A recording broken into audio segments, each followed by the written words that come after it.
O ito, nagresulta na nga ang tapang-tapangan at kayabangan ng iba dyan, lalo na ng ilang senador dyan. Ito, gumanti na nga ang China. Nakakabahala ito kasi umpisa pa lang to. Kung tuloy-tuloy pa rin kayong bumabanat sa China kung ano yung pinagyayaw-yaw nyo dyan, kung hindi nyo naman alam ang katotohanan, pero yung isang senador, nagising naman. Biglang kumambyo. O ito po, sa balita ngayon, pinagbawalan na ng China ang ilang opisyal ng kalayaan local government unit na makapasok sa mainland China, Hong Kong at Macau. Naku, matindi to, hindi lang sa China, sa Hong Kong, sa Macau. O ano kayo ngayon? Tahimik. Ang naturang travel ban ay ipinatupad matapos ideklara ng pamahalaang lokal ng kalayaan bilang persona non grata ang Chinese ambassador na si Jing Quan. O yan. Sige, nagmamayabang kayo, naunahan pa kayo, pero yung persona non grata hindi naman natuloy. Ayon sa ulat, ito ay itinuturing na tugon ng China sa naging desisyon ng munisipyo na kondinahin ang umano'y paghimasok ng embahada sa mga usaping kaugnay ng West Philippine Sea. Ito yung mga opisyal na sakop ng ban. Marami to. 16 sila. Ito, una, si Baltasar Alindogan. Pangalawa, si Maurice Philip Alexis S. Albaida. Teka, dapat mayroong pangalan ng senador na nagtapang-tapangan dito no? Pangatlo, Nonelon Balbontin. Pang-apat, Noni C. Gapus. Pang-lima, Roberto Asiado. Pang-anim, Hubert Liaban. Pang-pito, Francis Polison. Pang-walo, Marilo Valles. Pang-siyam, Monico Abogado. Pang-sampo, Eugenio Bito Onon. Pang-labing-isa, Hermoso Omopia. Pang-labing-dalawa, Traceli Sierjon Malabayabas. Pang-labing-tatlo, si Arcel Bilidan. Pang-labing-apat, Vicencio Milan. Pang-labing-lima, Alan Deliosa. At ang huli, pang-labing-anim, si Mary Cristina. Nako, napakarami niyan. Hanggang sa ngayon, wala pang opisyal na pahayag ang Department of Foreign Affairs kung may diplomatikong hakbang na gagawin kaugnay sa naturang travel ban. Tamay-may muna sila. Yan, umpisa pa lang yan. Diba, nabalitaan pa nga nating nakaraan ay mukhang bumait sila sa China. May nakita tayong video ngayon nakasama na si Lisa. Pwede namang, kagaya ng sabi ng ibang magagaling na senador, na kagaya kay Senator Robin Padilla, na pwede namang pag-usapan ng maayos ang problemang yan. Nagawa nga ng nakaraan, di ba, kay dating Pangulong Duterte. Hindi nga umabot sa mga ganito, O ngayon, anong magagawa doon sa mga taong nagtapang-tapangan nakaraan? Sila yung unang nanahimik dyan. O yung mga anti-China, sige, ituloy nyo yan. Gigil na gigil kayo, tapang-tapangan kayo, kung meron bang ibubuga kung gumanti itong China. Eto na nga, nag-umpisa na. Nasaan na yung nag-iingay nakaraan?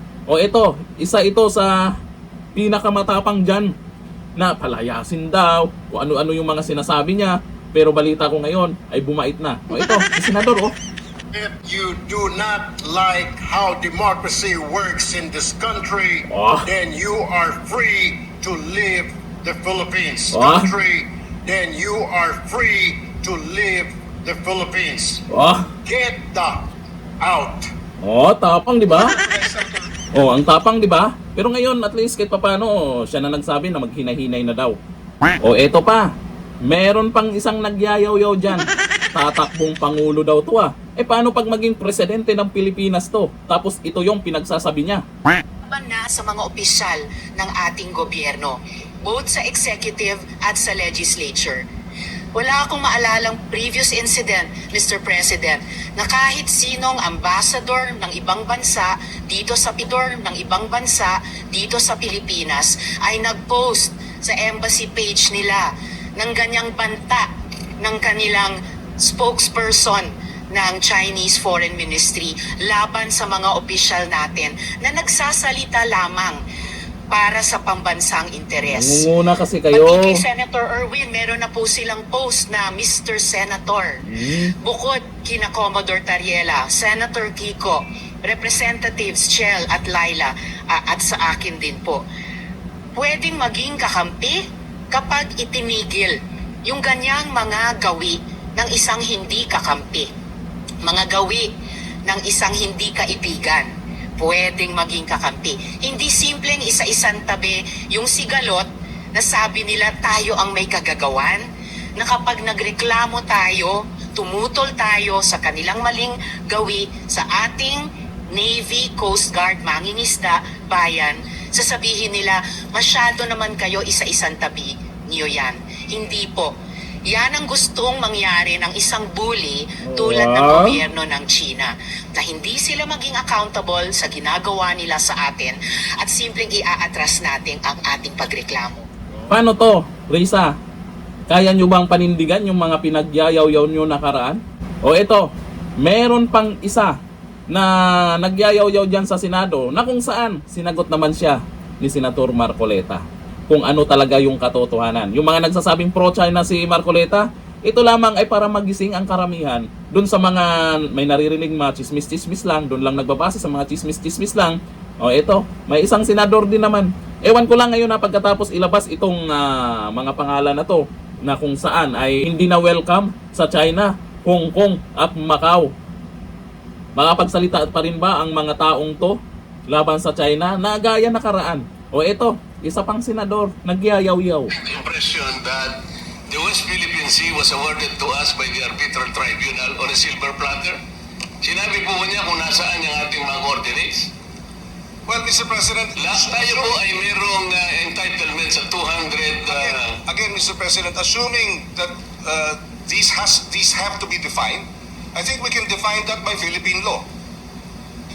If assuming I am without conceding that there is no definition, because we believe it has been properly defined, and yeah. Kaya po nagiging importante na kailangan po natin munang pag-aralan hanggang saan eksakto po ang coordinates ba ng ating West Philippine Sea. Correct. Dito po sa binabanggit nating mga batas sa ngayon, kung titingnan natin, hindi po natin sila magagamit, Mr. President. Kaya napakahirap po ngayon nating sagupain yung mga pananaw na parang may nag-aangkin ng atin pero hindi pa natin ma-define kung ano talaga yung atin. Kaya po dito ako nagsisimula, Mr. President.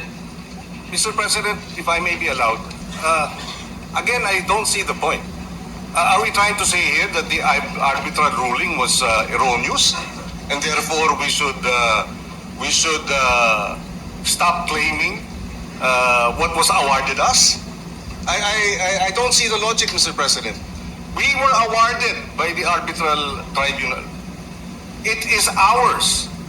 Now, is the gentleman saying the tribunal was mistaken, and therefore what was awarded to us should not have been awarded to us because of these problematic, well, at least from the point of view of the good senator, problematic definition of what the West Philippine Sea is. I beg to disagree, Mr. President. Besides, the arbitral ruling did not touch on the issues being raised today by the good senator. And even if it did, assuming it did, hypothetically, we were still awarded, and we were our claim and our rights were recognized, and China's rights were rejected. Are we saying here now, Mr. President, that we have to go back to the arbitral ruling, to the tribunal, present a new definition of what constitutes West Philippine Sea, so that they can amend or they can set aside the award? Please, I would appreciate being clarified. Let me clarify, Mr. President. Are we getting the impression that the West Philippine Sea was awarded to us by the Arbitral Tribunal on a silver platter? Sinabi po niya kung nasaan yung ating mga coordinates?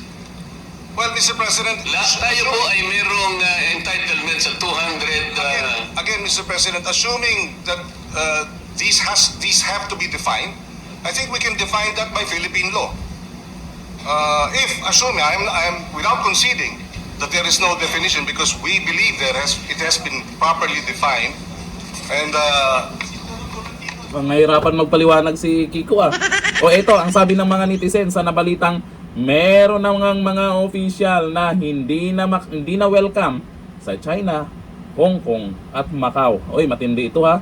Kasi yung plano nilang i-persona non grata ay mukhang hindi natuloy.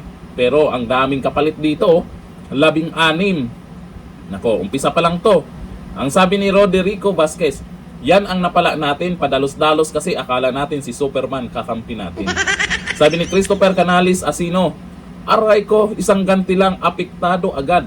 Sige pa Kiko, Hontiveros, Dilima, pa para maging masaya. Sabi ni Ryan Flores Ochi, tama lang yan, mayayabang eh. May mga tao na pilit inaayos ang sigalot dyan sa maayos na paraan. May ilan naman na walang hiya, nasasabihin pa sila ang makapal.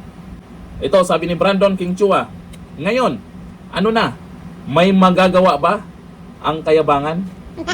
Ito na, tahimik yung mga mayayabang. Hanggang dito na lang, thank you. Bye-bye.